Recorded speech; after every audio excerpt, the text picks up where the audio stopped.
am Giancarlo G. Sumili, 17 years old, studied in Leyte National High School. I currently live in Barangay 45, Santa Cruz Street, Tacloban City. My dream job would allow me to make a positive impact on people every day. I would love to work for a company like yours that makes relaxing the thousands of people every day.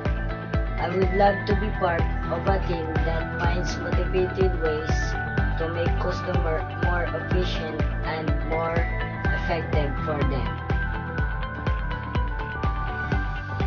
This opportunity is really exciting for me as I will be able to use my skills.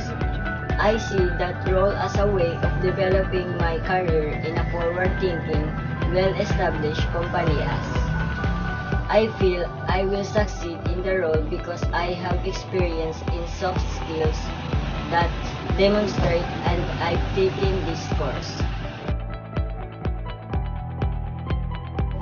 As a new job seeker and newly graduated, my biggest professional achievement was I've received a with honor achievement from grade 10 to 12, extracurricular activities, community service, volunteer work internship and hands-on experience, leadership participation, teamwork, problem solving, skills, decision making, evidence that I have worldwide view.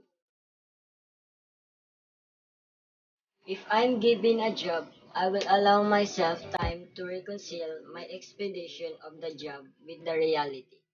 I will give myself a chance to learn the role, to make the most of it, and to find opportunities to steer it in a more fulfilling direction, perhaps by volunteering for special projects or cross-skilling opportunities.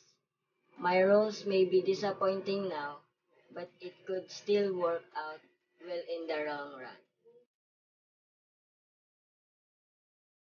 As a first-time job seeker, that makes me stand out with other job seekers who have job experience is first, leadership. Being successful needs self-starter who are not afraid to take any responsibilities. Teamwork makes work efficiently with other people towards a common goal. Because I have the role to give the customer a good experience in this company, and I have the skills that you will need. And I mentioned earlier, I have experience about this job.